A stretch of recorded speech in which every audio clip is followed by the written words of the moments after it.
بسم اللہ الرحمن الرحیم۔ السلام علیکم ورحمۃ اللہ وبرکاتہ۔ جملہ ناظرین و سامعین، حق نیوز کی خصوصی نشریات جمال رمضان کے ساتھ ایک بار پھر آپ کی خدمت میں حاضر ہیں۔ ناظرین کرام، اللہ رب العزت نے انسان کو پیدا کیا اور پیدا کرنے کے ماں بعد اس کو زندگی گزارنے کے لیے ایک معاشرہ عطا کیا۔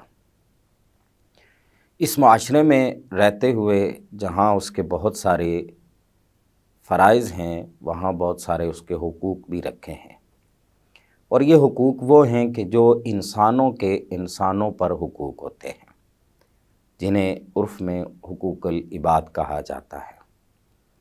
یہ وہ اتنے اہم ترین حقوق ہیں کہ جن کے بارے میں ہمیں روایات میں یہاں تک ملتا ہے کہ اللہ رب العزت اپنے حقوق تو معاف فرما سکتا ہے، فرما دے گا۔ وہ غفور الرحیم ہے، وہ کریم ہے، وہ معافی طلب کرنے پر اپنے بندوں کو اپنے حقوق چھوڑ دیتا ہے، معاف کر دیتا ہے۔ لیکن حقوق العباد کا معاملہ کچھ ایسا ہے کہ جب تک جس بندے کا حق ہو وہ بندہ معاف نہ کرے، اللہ بھی معاف نہیں کرتا ہے۔ اس اعتبار سے حقوق العباد کی بہت زیادہ ہماری زندگی کے اندر، ہمارے مذہبی معاملات میں، ہمارے دینی معاملات میں، ہمارے دنیاوی معاملات میں حقوق العباد کی ایک بہت اہمیت ہے۔ ہم کس قدر ان حقوق کی پاسداری کرتے ہیں، ہمیں کس قدر ان حقوق کی پاسداری کرنی چاہیے، یا پھر جو لوگ حقوق العباد پورا نہیں کرتے ہیں ان کے لیے قرآن و حدیث میں کیا وعیدیں آئی ہیں، اور جو پورا کرتے ہیں اللہ رب العزت نے ان کے لیے کیا جزا رکھی ہے۔ ان معاملات کے اوپر ہم نے آج بات چیت کرنے کے لیے اپنے اسٹوڈیو میں مدعو کیا ہے ملک پاکستان کی عظیم مذہبی شخصیت، ممتاز عالم دین جناب حضرت علامہ مولانا محمد عمران حسینی زیائی صاحب۔ زیائی صاحب، میں آپ کا تہہ دل سے مشکور ہوں کہ آپ نے ہمارے پروگرام کے لیے وقت نکالا۔ آپ کے ساتھ تشریف فرما ہیں نعت شریف پیش فرمانے کے لیے جناب محترم حافظ محمد مصباح الدین زیائی صاحب۔ زیائی صاحب، میں آپ کا بھی تہہ دل سے مشکور ہوں کہ آپ نے ہمارے پروگرام کے لیے وقت نکالا۔ زیائی صاحب، گفتگو کا آغاز کرتے ہیں۔ حقوق العباد، بندوں کے حقوق، یہ وہ حقوق کہ جو بندوں کے بندوں پر حقوق ہوتے ہیں، ان کی کس قدر ذمہ داریاں ہیں کہ انسان کے اوپر، کہ جہاں وہ اپنے فرائض تو وہ اپنے جو اس کے حق کی بات ہوتی ہے اس کے لیے وہ فرائض کو پورا کرے۔ یہ تو ہم اس پہ اکثر بات کرتے ہیں کہ ہر بندے کے ذمہ یہ چیزیں ہیں تو یہ اس کے فرائض میں ہیں، اس کو پورا کریں۔ میں چاہوں گا کہ آج بندوں کو یہ بھی بتائیں کہ ان کے کیا حق اللہ رب العزت نے رکھا ہے جو دوسرے بندوں کے اوپر ہے۔ قرآن و حدیث کی روشنی میں حقوق العباد کی جو اہمیت ہے اس پہ کچھ روشنی ڈالیں۔ اعوذ باللہ من الشیطان الرجیم، بسم اللہ الرحمن الرحیم، نحمدہ ونصلی ونسلم علی حبیب الکریم، اما بعد فاعوذ باللہ من الشیطان الرجیم، بسم اللہ الرحمن الرحیم۔ لیس البر ان تولوا وجوہکم قبل المشرق والمغرب، آمنت باللہ وصدق اللہ مولانا العظیم۔ سب سے پہلے میں آپ کا تہہ دل سے شکر گزار ہوں محترم جناب عالی مرتبت پروفیسر محمد قیصر قریشی صاحب کہ آپ نے ہمیں مدعو کیا۔ اللہ کریم آپ کو آپ کی آنے والی نسلوں کے اندر بھی یہ سلسلہ آباد و شاد فرمائے۔ اللہ کریم آپ کو سلامتی عطا فرمائے۔ یہ جس طرح کہ آپ نے بیان فرمایا ہے حقوق العباد، یقیناً اگر دیکھا جائے تو یہ ایک بہت بڑا عام مسئلہ ہے۔ جہاں تک ہم ایک حقوق اللہ ہے یعنی اللہ کا حق ہے، اور دوسرا حقوق العباد، حقوق جمع حق ہی ہے اور عباد عبد کی جمع ہے یعنی بندوں کے حقوق۔ ماشاءاللہ۔ اور اکثر ہمارے معاشرے کے اندر حقوق العباد کی جو ہے وہ پاسداری نہیں کی جاتی، حق تلفی کی جاتی ہے، چاہے وہ بہن بھائیوں کا مسئلہ ہو، اولاد کا مسئلہ ہو، والدین کا مسئلہ ہو، یا میاں بیوی کا بھی حق ہے۔ اس اعتبار سے ہم دیکھیں تو بہت ساری ہمارے معاشرے کے اندر کمی اور کوتاہیاں ہیں. جی وہ دین کا علم نہ ہونے کی وجہ سے، تربیت نہ ہونے کی وجہ سے، ہمارے معاشرے کے اندر اس طرح کی کمیاں رہ جانے کی وجہ سے ہمارا معاشرہ بگاڑ کا شکار ہے. جی بڑی خوبصورت بات کہی آپ نے. تو یہ محترم، جس طرح کہ قرآن پاک کے اندر بھی اللہ فرماتا ہے لیس البر ان تولوا وجوہکم قبل المشرق والمغرب.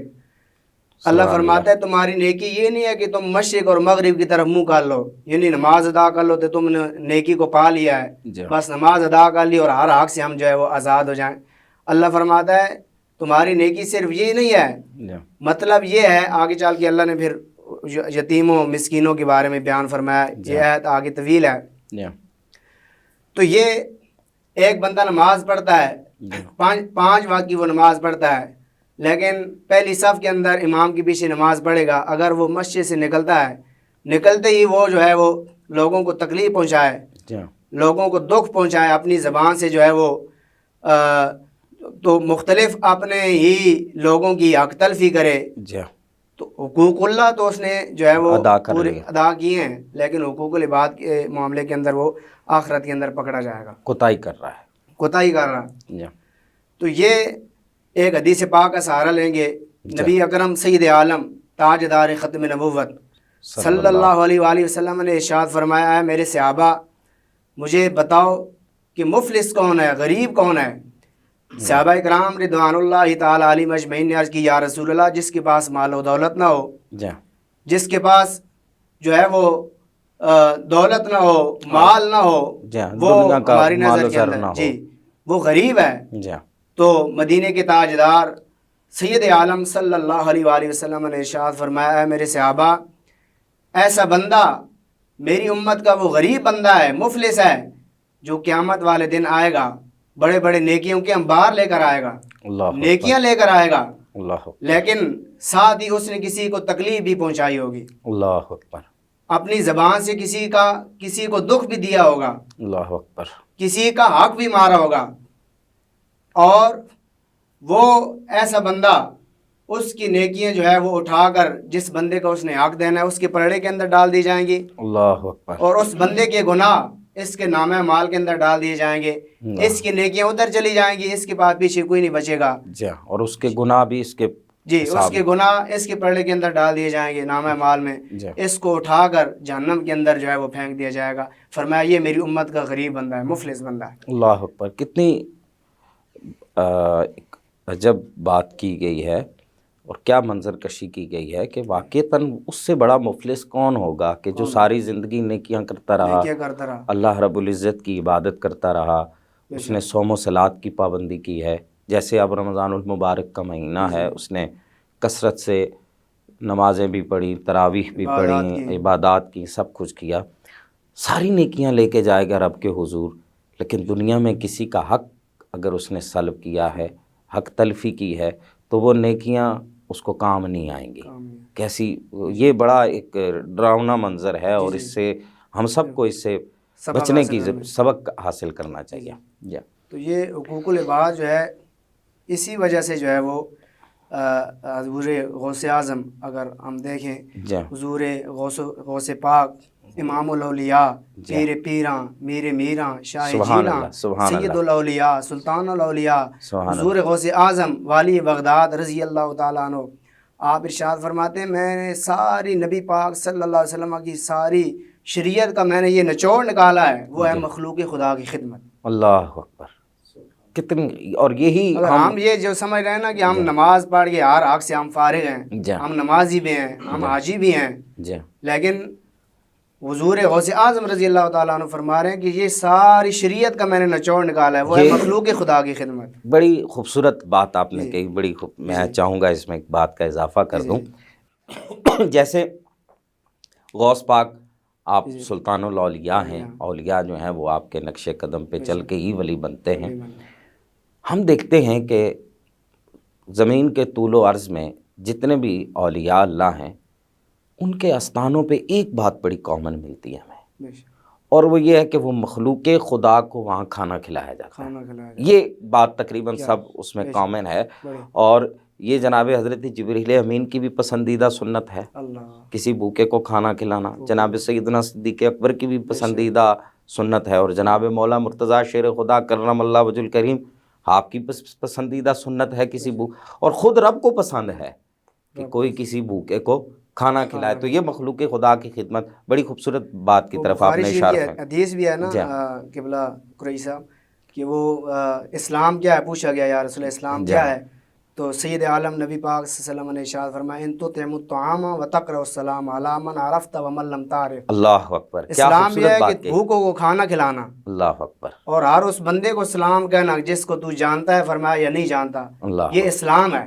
کیا بات ہے، تو خوبصورت یہ بات. جس طرح آپ نے بیان فرمایا ہے کہ فقیروں کے ڈیروں پر اگر جائیں تو وہ نہیں چاہتے ظاہری دنیا کے اندر بھی جی ہاں، اور بعد از وصال بھی کہ ہمارے آستانے پہ جو آنے والا ہے وہ بھوکا جائے. اللہ اکبر. تو یہ بات اگر ہم جو ہے وہ رمضان المبارک کے ایام جو ہے ان کے اندر دیکھیں کتنے ایسے لوگ ہیں جی ہاں، جو ہے وہ ترس رہے ہیں. جی ہمارے معاشرے کے اندر کئی غریب ہیں، بے شک تو بہت اگر سارے. ہم پڑوسیوں کے حقوق کا خیال رکھیں، جی ہاں، کئی لوگ جو ہے وہ ان کے والدین وہ دوائی کے لیے ترس رہے ہیں، جی ہاں، اولاد نافرمان ہو چکی ہے. اولاد نافرمان ہو چکی ہے جی ہاں، کہ ماں کو اولاد کا جو ہے وہ کچھ نہیں چاہیے، وہ اگر آ کے پیار محبت کی گفتگو کر دے ان کے پاس اللہ بیٹھ کے، اکبر، کیا بات ان کا دل بہلائے. سبحان اللہ، ٹھیک ہے سبحان جی. اللہ. تو اگر ہم معاشرے کے اندر دیکھتے ہیں پڑوسیوں کے حقوق ہیں، ماں باپ کے حقوق ہیں، جی ہاں، تو یہ سب کچھ ہمیں جو ہے وہ حقوق العباد کے اندر ہمارا اسلام ہمارا دین جو ہے یہ پیغام سکھاتا ہے، سکھاتا ہے. دیکھیں میں آپ کی بات پر ایک بات کا اضافہ کرنا چاہوں گا. دین اسلام وہ ہے کہ جو جانوروں کے بھی حقوق رکھیں. بے شک بے شک. یہاں میں بتایا گیا کہ جانوروں کے بھی یہ حقوق ہیں، ان سے اتنا کام لو، ان کو اتنا آرام کا وقت دو، ان کو چارہ کھلاؤ، ان کے یہ بے زبان ہیں تو ان کے بھی حقوق ادا کرنے کا ہمیں حق، ان پر رحم و کرم کرنے کا ہمیں یہ درس دیا گیا ہے.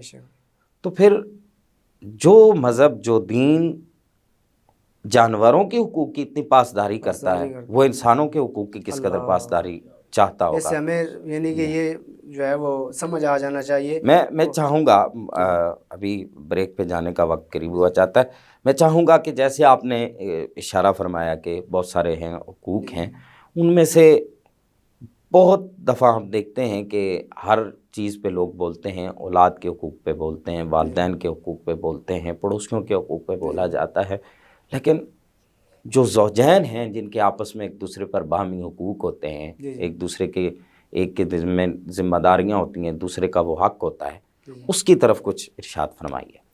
جی قبلہ قریشی صاحب، یہ دیکھیں قرآن پاک کے اندر اللہ نے فرمایا الرجال قوامون علی النساء. سبحان اللہ. مرد جو ہے وہ عورتوں پر حاکم ہے. جی. تو کچھ مرد پر حقوق ہیں، کچھ بیوی پر جو ہے وہ لازم اور ذمہ پر ہے کہ وہ جو ہے وہ شوہر کی کچھ حقوق ہیں. جی. تو اس میں سے شوہر پر یہ حق ہے کہ وہ اپنی بیوی کو کھانا کھلائے، اس کی رہائش کا اہتمام کرنا، اس کے کھانے پینے کی ذمہ داری، نان و نفقہ، یہ یعنی مختصراً یہ شوہر پر لازم اور ذمہ پر ہے.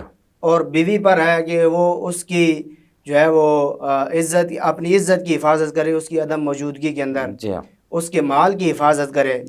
تو یہ جب ہم دیکھتے ہیں تو اس کی برکتیں بھی بڑی ہیں. بڑی خوبصورت بات آپ نے کہی کہ اگر مرد کی غیر موجودگی میں اس کی عزت اور غیرت کی حفاظت کی تاکید ہے تو پھر مرد کے سامنے مرد کی عزت کی غیرت اور تاکید کی کس قدر مطلب اس کی عزت کا خیال رکھنے کی ضرورت ہے. اور یہ ہم معاشرے میں کیا، میں یہ سب بطور سوال ہی رکھنا چاہوں گا، کیا ہمارے یہ معاشرے کے اندر یہ جو طلاق کی بڑھتی ہوئی شرح ہے، آئے روز سنتے ہیں سوشل میڈیا پہ، الیکٹرانک و پرنٹ میڈیا کے، اور پھر جس معاشرے میں ہم رہتے ہیں وہاں کے ارد و گرد کے حالات بھی ہم دیکھتے ہیں، وہاں بھی ہم دیکھتے ہیں کہ طلاق کی شرح جو ہے وہ بہت بڑھتی جا رہی ہے. تو کیا اس میں ایک بڑا ہاتھ یا بڑا ریزن جو ہے وہ یہ نہیں ہے کہ ہم اپنی اولادوں کو زوجین کے جو باہمی حقوق ہیں ان سے ہم روشناسی نہیں کرواتے؟ بے شک بے شک. اسی وجہ سے یہ طلاق کی شرح جو ہے، ایک تو یہ ہے کہ دین حاصل نہ کرنے کی وجہ ہے. جی. ٹھیک ہے. تو اکثر جو ہے یہ طلاقیں اسی وجہ سے بڑھ رہی ہیں کہ ان کو آپس کے اندر یعنی میاں بیوی کو حقوق کا نہیں پتہ. جی. کہ خامد جو ہے وہ اس کی کتنی عزت ہے. جی اب نبی کریم سید عالم صلی اللہ علیہ وسلم نے جس طرح ارشاد فرمایا کہ اگر اس کے یعنی خامد کے سر سے لے کر پاؤں تک پیپ جسم سے بہہ رہی ہو اللہ اور عورت اگر اس کو چاٹے پھر بھی جو ہے وہ اپنے شوہر کا حق ادا نہیں کر سکتی. اللہ اکبر. اب کتنی بڑی اب یہ اگر عورتوں کے سامنے یہ مسئلہ رکھا جائے جی تو وہ یعنی ماننے کے لیے گویا یعنی دوسرے لفظوں میں تیار نہیں ہے. تو یہ تو ایک باقاعدہ طور پہ المیہ حدیث ہے. یہ المیہ ہے کہ ہم اگر وہ اسی حدیث کو سامنے رکھیں کہ میرے خامد کا میرے اوپر کتنا حق ہے, جی میرے ذمے پر ہے, جی کہ یہ نبی کریم سید عالم صلی اللہ علیہ وسلم کی بات ہے. جی اور دوسرا جس طرح کہ نبی پاک علیہ الصلوۃ والتسلیم نے ارشاد فرمایا, یہ بات لمبی ہے, کچھ انصار صحابہ تھے, اس موقع پہ حضور نے فرمایا جی کہ ایک اونٹ جو ہے وہ پھپر گیا تھا. جی تو سرکار دو عالم علیہ الصلوۃ والتسلیم جب گئے تو فلما نظر الی رسول اللہ صلی اللہ علیہ وسلم, جب اس اونٹ کی نظر حضور پر جو ہے وہ پڑی تو صحابہ نے کہا یا رسول اللہ آپ پیچھے ہٹ جائیں, یہ کتے کی طرح یہ کاٹتا ہے. اللہ اکبر. تو حضور کو جب دیکھا تو اونٹ جو ہے وہ سجدے کے اندر گر گیا. اس وقت جو ہے نا, ہاں جی, صحابہ نے کہا یا رسول اللہ ہم زیادہ حقدار ہیں کہ آپ کو سجدہ کریں. تو اس موقع پر نبی کریم علیہ الصلوۃ والتسلیم نے ارشاد فرمایا اگر کسی انسان کو دوسرے انسان کے لیے سجدہ جائز ہوتا تو میں بیوی کو حکم دیتا وہ اپنے خامند کو سجدہ کرے. سبحان اللہ, کیا خوبصورت بات کی اور بڑی اعلیٰ مثال دے کر آپ نے اس بات کو سمجھا. میں چاہوں گا کہ زوجہ کے جو حقوق ہیں مرد کے ذمہ ان پر بھی کچھ بات کریں گے, لیکن یہاں وقت ہوا چاہتا ہے ایک بریک کا. بریک کے بعد یہیں سے گفتگو کا آغاز کریں گے. ناظرین ہمارے ساتھ رہیے گا, وقت ہوا چاہتا ہے ایک بریک کا. بریک کے بعد پھر آپ کی خدمت میں حاضر ہوں گے.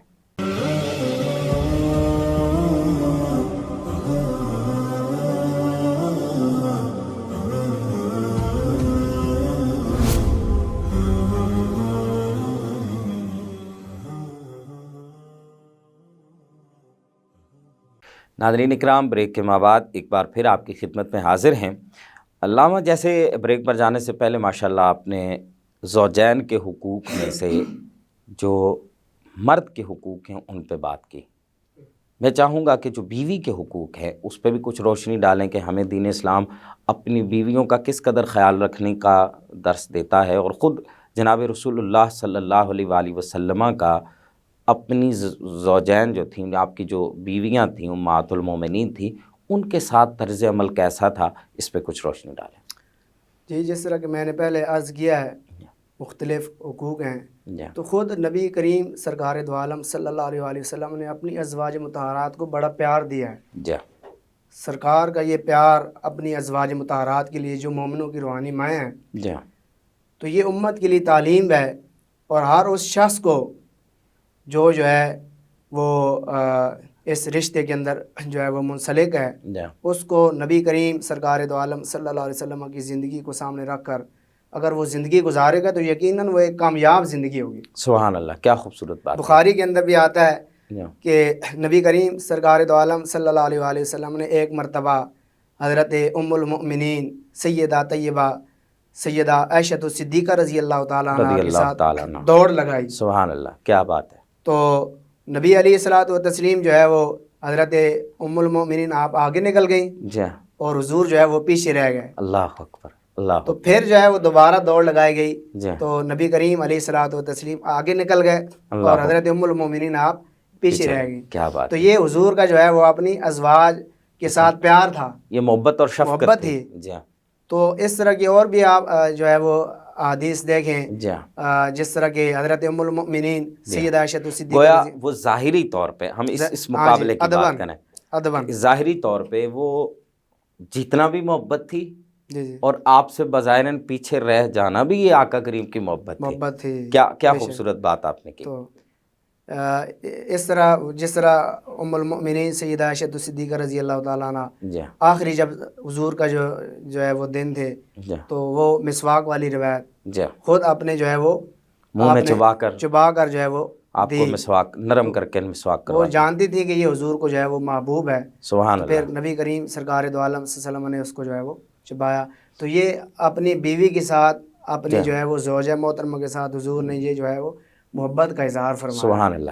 میں دیکھتا ہوں سیرت طیبہ کا ہم جب مطالعہ کرتے ہیں ہمیں اکثر ایک چیز دیکھنے کو ملتی ہے, جیسے میرے آقا کریم رؤوف الرحیم صلی اللہ علیہ وسلم نے فرمایا خیرکم خیرکم لأہلہ, تم میں سے بہتر وہ ہے کہ جو اپنے گھر والوں کے لیے بہتر ہے.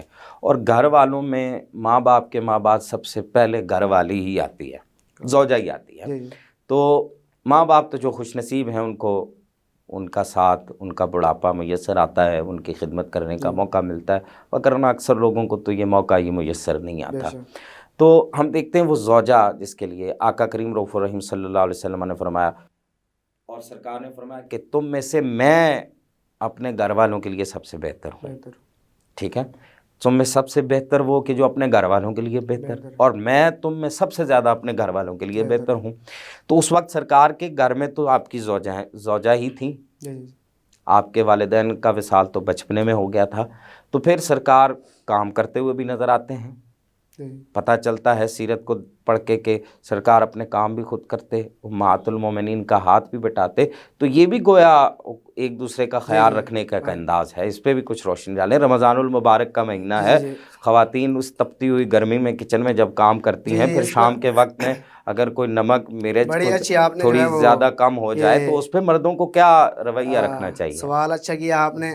رمضان مبارک آپ تو چلیں گرمی بھی ہو یا ویسے بھی روزہ انسان کا جب ہوتا ہے تو اس وقت ہم جب دیکھتے ہیں جس طرح ہمارے معاشرے کے اندر ہے کہ یہ بندہ جو ہے وہ رن مرید ہے, ٹھیک ہے, حالانکہ ہم اس کو غلط رنگ دے رہے ہوتے ہیں. پھر سرکار کے بارے میں آپ کیا کہیں گے؟ یہ بہت بڑی بات. امام الانبیاء نبی کریم صلی اللہ علیہ وسلم ہاتھ بٹھاتے ہیں ان کے ساتھ جو ہے وہ آپ کا ہاتھ بٹاتے ہیں. تو باقی بزرگوں کے بارے میں آپ پڑھیں تو رمضان شریف ہے, اگر موسم گرما ہے, میاں بیوی کہیں سے آتے ہیں, ان کی اولاد بھی ہے, بچے بھی ہیں ساتھ.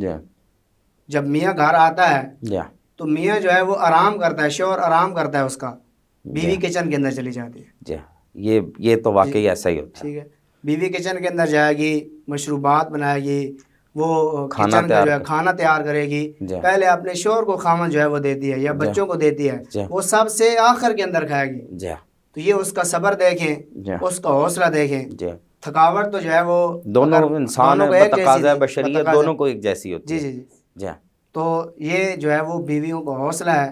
تو اس وجہ سے ہمیں یہ لفظ جو ہے میرے خیال سے نہیں کہنا چاہیے. اگر کوئی خامن جو ہے اگر جس طرح آپ نے بات کی ہیلپ اس کی کرے, اس کے ساتھ جو ہے وہ اس کا ہاتھ بٹھائے تو یقیناً. اور اصل میں ایک چیز اور بھی ہے. میں جو معاشرے کے اس معاملے میں ایک سائیکی کہہ لیں یا سوچ کہہ لیں, وہ یہ ہے کہ اگر کوئی مرد جو ہے اپنی ماں بہن کے ساتھ کسی معاملے میں ان کی ہیلپ کرے تو وہ بڑا فرما بردار بھائی بھی ہے, بیٹا بھی ہے, اور وہ بہت اچھا ہے کہ وہ گھر کے کاموں میں ہیلپ کرتا ہے. وہی مرد اگر اپنی بیوی کے ساتھ کسی کام میں ہیلپ کر دے تو وہ اس کے لیے ہمارے الفاظ تبدیل ہو جاتے ہیں.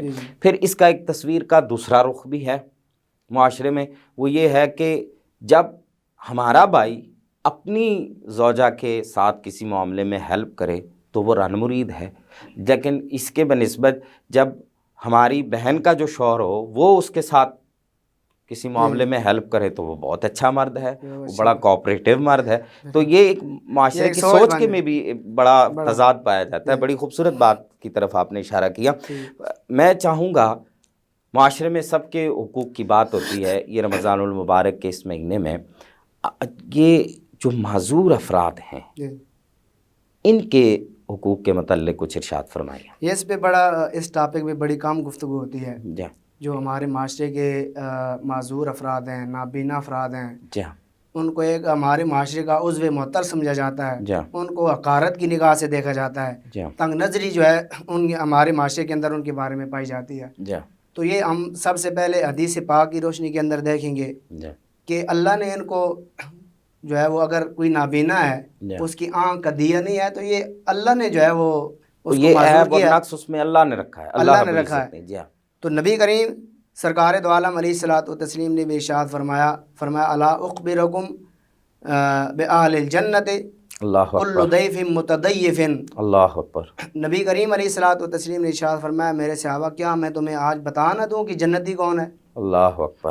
صحابہ نے آج کی یا رسول اللہ بتائیں تو فرمایا ہر وہ کمزور ناتواں, اللہ کمزور ناتواں معذور, اللہ فرمایا کہ آگے حدیث پاک کے الفاظ ہیں، فرمایا لو اقسم علی اللہ لابرہ، اللہ جن کو تم معذور سمجھ رہے ہو، ناتواں سمجھ رہے ہو، اللہ کمزور سمجھ رہے ہو، جی یہ وہ لوگ ہیں اگر کسی بات پر اڑ جائیں، اللہ کسی بات پر قسم اٹھا دیں، لابرہ، اللہ ان کی بات کو ضرور پورا فرما دے گا۔ سبحان اللہ، یعنی ہماری نظروں میں تو وہ حقیر وہ ہیں، حقیر ہیں، ہم لیکن تنگ نظری سے دیکھتے اللہ ہیں۔ کے ہاں ان کا ایک مقام ہے کہ وہ جی جی، قسم اٹھا لیتے ہیں تو اللہ ان کی بات اللہ کو ان پورا کی بات کو پورا فرما دیتا ہے۔ اللہ اکبر۔ تو یہ کتنی بڑی بات ہے جی ہاں، کہ جن کو ہم نے جو ہے وہ ایک جو ہے معاشرے میں ہم ان کو بے سود سمجھتے ہیں، بے ان سود کو بے سمجھتے ہیں۔ فائدہ ہے، ان کا کوئی جی جی، فائدہ نہیں ہے۔ ٹھیک ہے۔ حالانکہ یہ جو ماڈرنائزیشن میں ہم دیکھتے ہیں کہ ایک اسپیشل پرسن کا ایک ٹائٹل دیا جاتا ہے ان لوگوں کو کہ یہ اسپیشل پرسن ہیں، یہ اسپیشل لوگ ہیں۔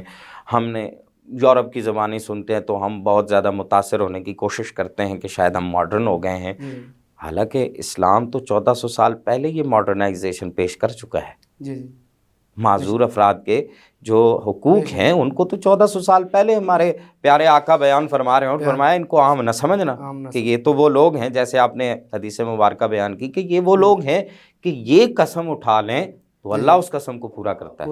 اور خود قرآن پاک کے اندر بھی اگر قرآن پاک پڑھیں تو حضرت جس طرح کہ اللہ نے فرمایا عبس وتولی ان جاءہ الاعمی وما یدریک لعلہ یزکا او یذکر فتنفع ذکرہ، یہ ابتدائی آیتیں آپ اگر پڑھیں تو یہ حضرت عبداللہ ابن ام مکتوم رضی اللہ تعالیٰ عنہ صحابی رسول ہیں، ان کے حوالے سے یہ نازل ہوتی ہیں۔ اللہ اکبر۔ وہ کہ جب نبی کریم صلی اللہ علیہ وسلم کے پاس بڑے بڑے رؤسائے قریش بیٹھے تھے، عتبہ بیٹھا تھا، شیبہ بیٹھا تھا، امیہ بن خلف بیٹھا تھا، تو یہ نابینا صحابی تھے، اسلام لا چکے تھے، یہ محفل کے رنگ کو بھی انہوں نے نہ دیکھا، اللہ اکبر، اور یہ بھی نہ دیکھ پایا کہ پاس کون بیٹھا ہے۔ انہوں نے کہا یا رسول اللہ علمنی مما علمک اللہ، یا رسول اللہ، یا رسول اللہ، اللہ نے جو آپ کو سکھایا مجھے بھی سکھا دیں۔ اللہ اکبر۔ تو نبی علیہ الصلوۃ والتسلیم کی طبیعت پر جو ہے وہ ناگواری کے اثرات گزرے، آپ تو مشغول تھے باتوں میں، تو وہ چونکہ حضور تبلیغ فرما رہے تھے شاید یہ اسلام لے آئیں، جی ہاں، تو یہ نابینا صحابی اپنے عشق اور مستی کے اندر آئے،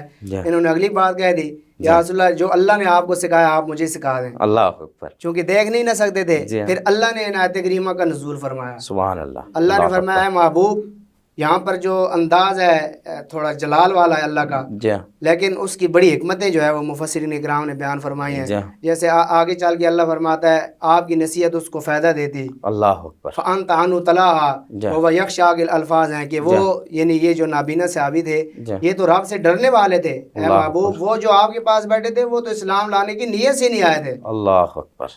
تو کچھ لوگ اس میں ایک بات جو ہے وہ ایڈ کر دوں، کچھ لوگ ان آیات کو لے کر نبی علیہ الصلوۃ والتسلیم کی ذات علو میں تنقیص کا پہلو نکالتے ہیں، حالانکہ مفسرین اکرام نے بڑی حکمتیں بیان فرمائی ہیں، بلکہ ایک امام تھے جو ہے ان آیات کریمہ کو لے کر وہ ہر جو ہے وہ نماز کے اندر ان آیات کا جو ہے وہ قرأت کرتے تھے۔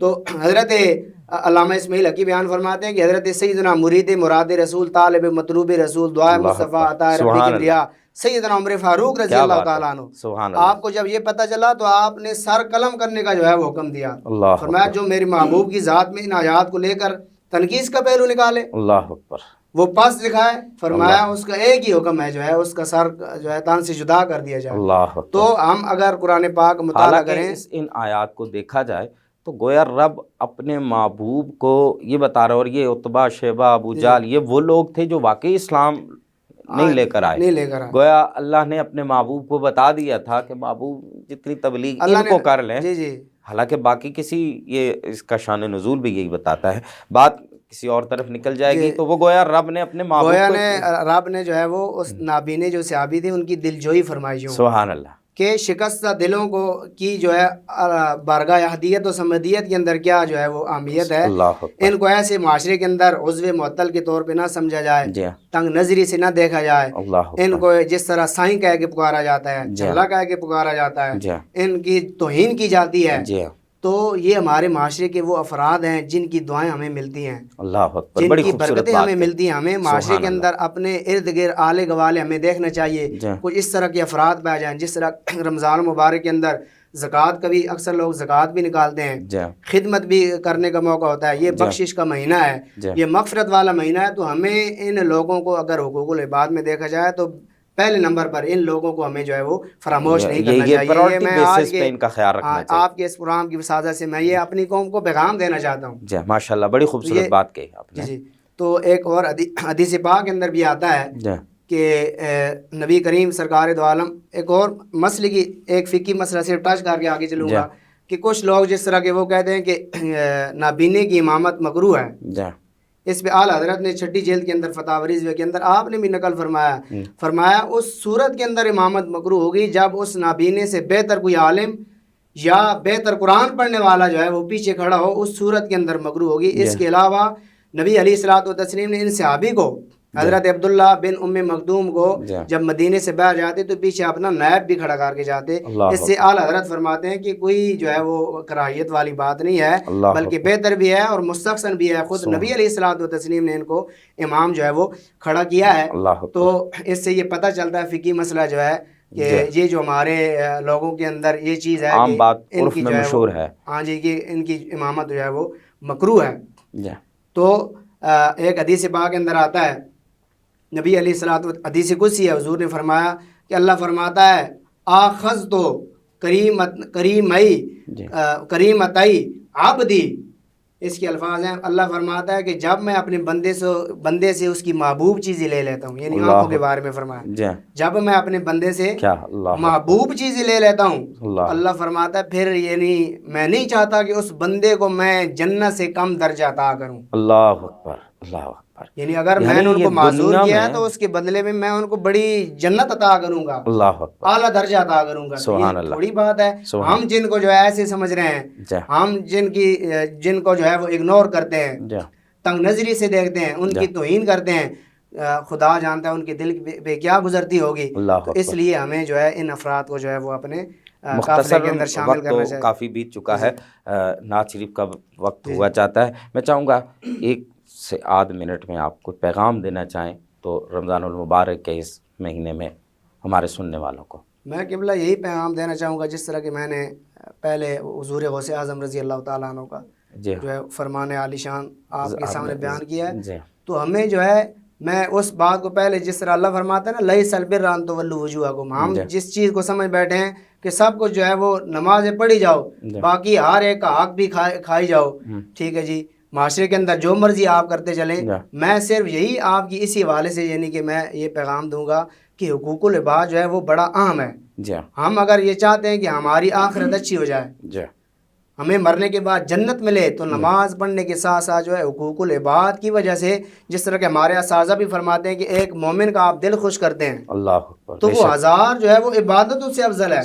اور فقراء کے ہاں بھی یہی چیز ہے، وہ کیا کرتے ہیں، وہ اللہ کا جو فرض ہے اس کو بھی ادا کرتے ہیں، اور ساتھ ساتھ جو ہے وہ مخلوق خدا کی جو ہے وہ خدمت بھی کرتے ہیں، دلجوئی بھی کرتے ہیں۔ اگر آپ کسی مومن کا دل خوش کر دیتے ہیں تو اس کی وجہ سے اللہ راضی ہوتا ہے، جس طرح اللہ بھی فرماتا ہے، وہ حدیث کے اندر آتا ہے الخلق عیال اللہ، اللہ فرماتا ہے یہ مخلوق میرا کنبہ ہے۔ اللہ اکبر، اللہ اکبر۔ اللہ کو اپنی مخلوق کے ساتھ اتنی محبت ہے، اگر وہ پھر بخاری کی حدیث کی طرف جائیں، ایک پیاسے کتے کو پانی پلانے کی وجہ سے عورت جنت کے اندر چلی جائے، یہ اس کی مخلوق نہیں ہے؟ سبحان اللہ۔ تو ہمیں رمضان المبارک کا یہ مہینہ ہے، ساتھ ساتھ جو اللہ کے اس طرح کے جو بندے ہیں جن کے گھر کے اندر غربت نے ڈیرا ڈالا ہوا ہے، جو یتیم بچیاں ہیں، ٹھیک ہے، جو بوڑھے والدین ہیں، ہمیں اس طرح کے کام جو ہے اپنے معاشرے کے اندر، تبھی یہ معاشرہ ہمارا جو ہے وہ تشکیل پائے گا، ایک بہترین معاشرہ بنے گا جب ہم ایسے لوگوں پر جو ہے وہ توجہ کریں گے اور ایسے لوگوں کو جو ہے وہ کا ہاتھ اٹھائیں گے، تو یقیناً یہ میرا ایمان ہے، یقیناً ایسا بندہ جو ہے وہ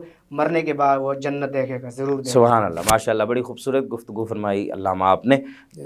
اب وقت کے دامن میں مزید گنجائش نہیں، ہمارے ساتھ نعت شریف کے لیے موجود ہیں حافظ محمد مصباح الدین ضیائی صاحب، آپ نعت شریف پیش کرتے ہیں۔ صلی اللہ علیہ یا رسول اللہ وسلم علیہ یا حبیب اللہ۔ بڑی امید ہے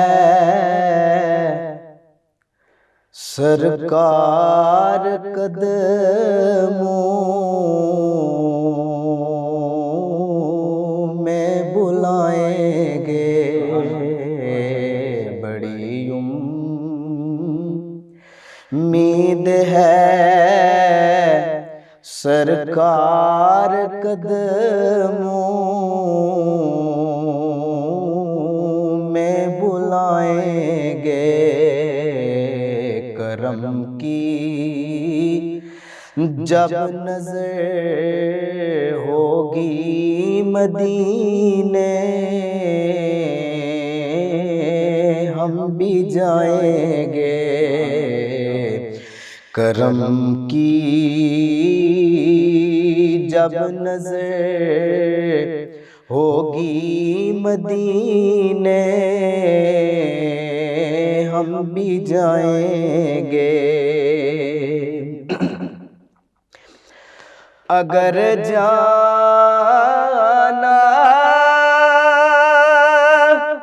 مدینے میں ہوا ہم غم کے ماروں کا،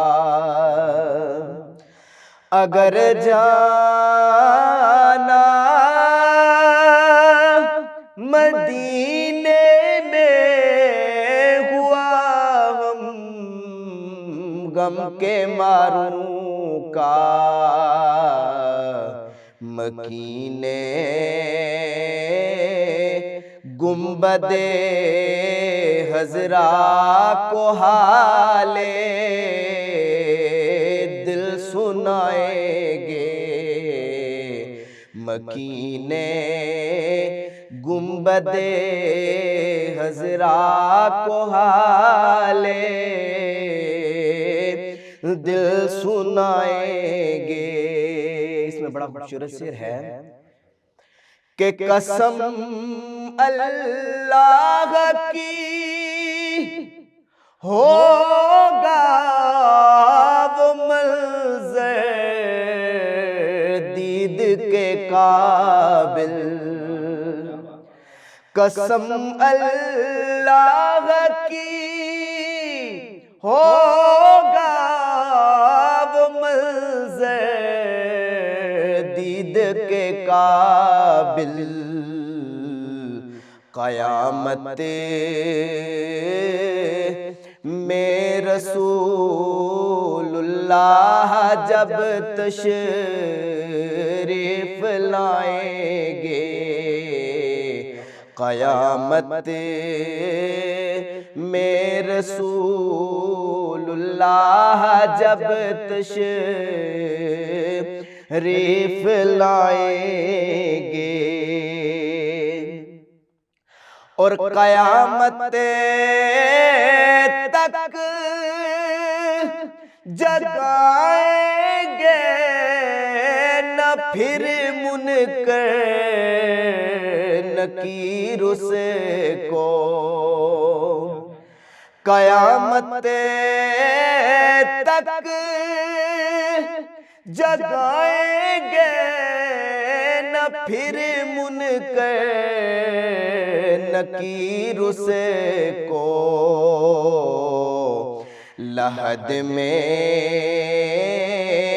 وہ جسے اپنا رخ زیبا دکھائیں گے، لحد میں وہ جسے اپنا رخ زیبا دکھائیں گے، اور غم عشق نبی سے ہوگا جب معمور دل نہیں ہے، تیرے ظلمت قدے میں بھی ستارے جلملائیں گے، تیرے ظلمت قدے میں بھی ستارے جلملائیں گے، بڑی امید ہے سرکار قدموں میں بلائیں گے، کرم کی جب نظر ہوگی مدینے ہم بھی جائیں گے۔ ماشاءاللہ، بڑی امید ہے سرکار قدموں میں بلائیں گے، کرم کی جب نظر ہوگی مدینے ہم بھی جائیں گے۔ شاعر نے اپنی محبتوں کا خراج ایک استغاثے کے طور پہ کیا ہے۔ بڑے خوبصورت کلام، بڑی خوبصورت انداز میں آپ نے پیش کیا۔